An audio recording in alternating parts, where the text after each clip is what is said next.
Mesaj yazan dostumdur. Maddi dəstək istəyir. Sizin də sosial şəbəkə hesablarınıza və ya mobil nömrənizə dostunuz hesab etdiyiniz şəxslərdən belə bir mesaj gələ bilər. Profil şəkli, adı, soyadı eynidir.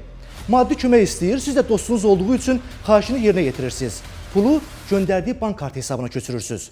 Bir neçə dəqiqə sonra isə yazıb və ya zəng edərək pul kartına köçdümü deyə soruşmaq istədikdə görürsünüz ki, ya həmin səhifə bloklanıb, ya da nömrəyə zəng çatmır. Kontaktınızda həmin dostunuzla həmişə əlaqə yaratdığınız nömrəni tapıb danışdıqda isə məlum olur ki, nə onun borc puldan xəbəri var, nə də həmin məsələdən. Beləliklə, artıq növbəti qurban sizsiz.